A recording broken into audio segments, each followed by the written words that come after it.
María Eva Koutsovitis, ingeniera civil especializada en hidráulica, ¿sí? Docente de la Universidad de Buenos Aires.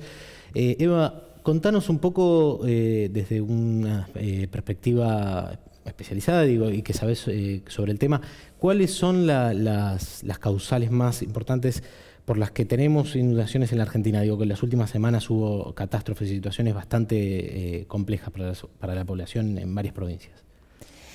Mira, sin duda es la multiplicidad de factores los que determinan que un evento de lluvia, un evento extraordinario, derive en una catástrofe, como las que estuvimos observando en los últimos meses.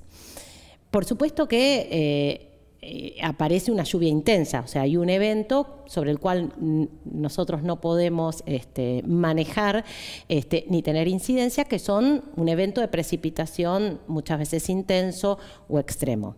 Pero por otro lado, ¿sí? No podemos olvidarnos que la falta de control o controles o regulación en el uso del suelo son determinantes. ¿Por qué? Porque una lluvia que hace 20 años no nos inundaba, hoy nos inunda.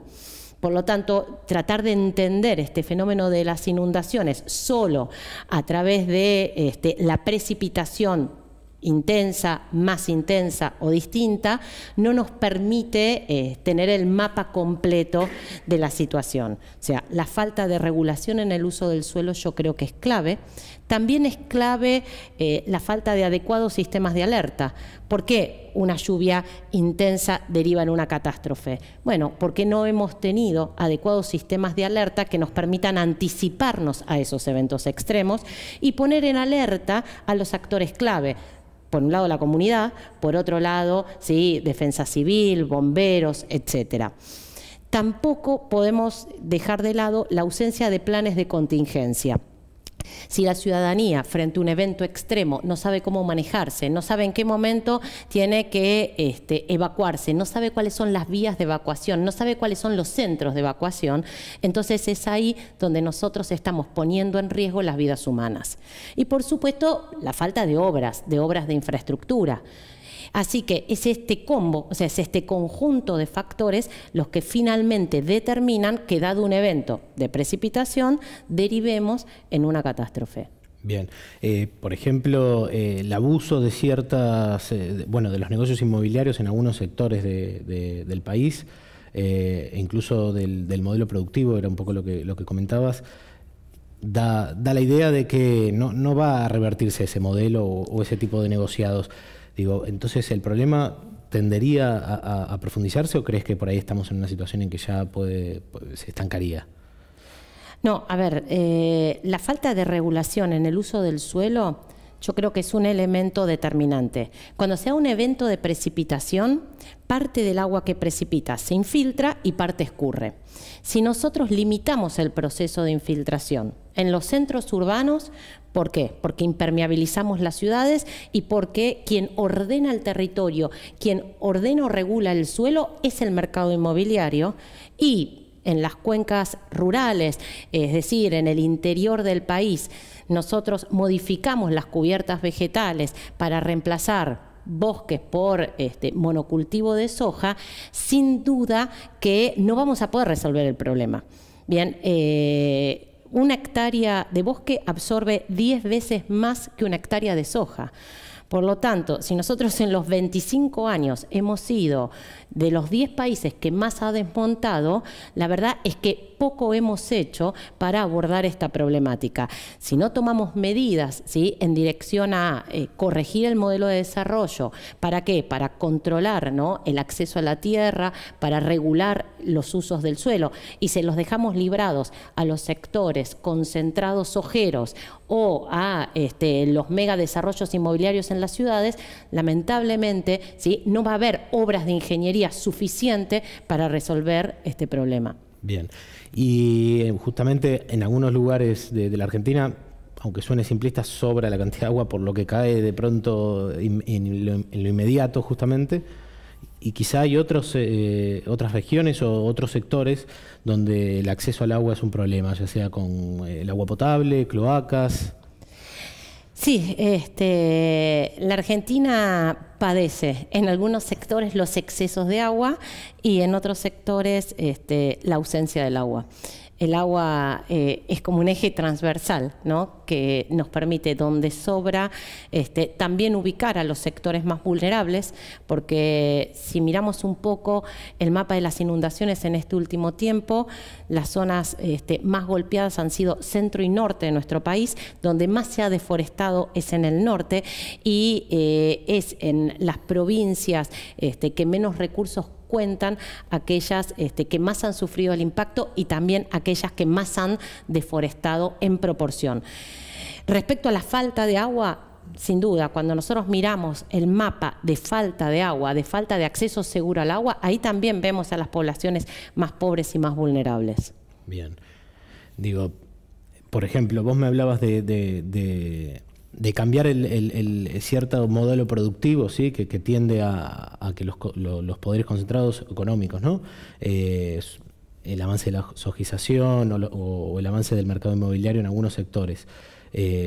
¿Cuáles son los ejemplos concretos a los que te referís? Por ejemplo, se habla mucho de esto de los canales de riego ilegales, ¿sí? Entiendo que cuando me hablas del mercado inmobiliario te referís, supongo, a barrios cerrados que de pronto en la provincia de Buenos Aires proliferan por todos lados, en estas cuestiones puntuales. Sí, a ver, el mejor ejemplo en relación a la presión de los grandes grupos económicos concentrados y cómo eso impacta en la problemática de las inundaciones, lo podés ver en la cuenca del Luján. O sea, la cuenca del Luján, la cuenca alta, era una cuenca de características rurales. En los últimos años fue modificando esta característica y entonces se reemplaza la cubierta vegetal por monocultivo de soja. Por otro lado, se construyen canales clandestinos porque los productores necesitan rápidamente evacuar las aguas porque ahora esas tierras son tierras altamente productivas. Y entonces, el agua que caía antes en la cuenca alta del río Luján y que era retenida, ¿sí?, por esta superficie de características rurales, hoy ya no lo hace. Estos canales conducen de manera más rápida el agua hacia el curso principal del Luján y además, como hemos modificado el uso del suelo, es mayor la cantidad de agua que llega hacia el curso medio y bajo. Cuando el agua de manera más rápida, ¿sí?, y además en mayor cantidad llega al curso medio o bajo, en el curso medio lo que encuentra es un estrechamiento, ¿sí?, o un tapón resultado de los desarrollos inmobiliarios suntuosos que se han hecho en zonas que antes le pertenecían al río, como son las llanuras de inundación o los humedales. Por lo tanto, son esos centros urbanos los que padecen de manera frecuente ahora el padecimiento de las inundaciones. Bien. ¿Te parece que el Estado está tomando nota de esto? ¿Que hay algún plan o obras o algún tipo de medida al respecto? Y mira, la verdad que no. No, si bien esta gestión de gobierno durante su campaña eligió como eje dar respuesta al tema de las inundaciones, la verdad es que si uno revisa la ejecución del presupuesto hídrico del año pasado, el presupuesto para obras hídricas fue ejecutado parcialmente. Si nosotros además entendemos que ha cambiado el régimen de precipitaciones, la primera medida que deberíamos tomar es medir, ¿sí?, y registrar justamente para poder manejar estadísticas actualizadas respecto a cómo la precipitación ha ido cambiando.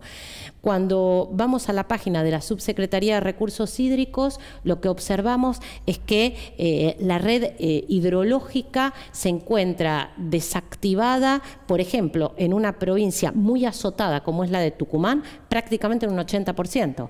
Es decir, tenemos una red hidrológica que está buena parte de ella desafectada. No estamos midiendo. Si no medimos, no podemos tener sistemas de alerta. Si no tenemos adecuados sistemas de alerta, difícilmente podamos a continuación poner en funcionamiento buenos planes de contingencia. Y además, por otro lado, si bien todos estamos de acuerdo que el clima ha cambiado, que llueve más, que llueve distinto, la realidad es que las obras de infraestructura entonces tienen que pensarse distinto. O sea, no podemos seguir diseñando obras de infraestructura como lo hacíamos hace 70 años atrás. Es decir, entubando cursos naturales, construyendo murallas cada vez más altas. Invisibilizando el riesgo hídrico. Si nosotros entubamos, ¿sí?, y construimos presas y murallas para protegernos del agua y negamos entonces o invisibilizamos el riesgo hídrico, también va a ser muy difícil, ¿sí?, poder revertir esta situación y poder actuar frente a este flagelo que es el flagelo de las inundaciones.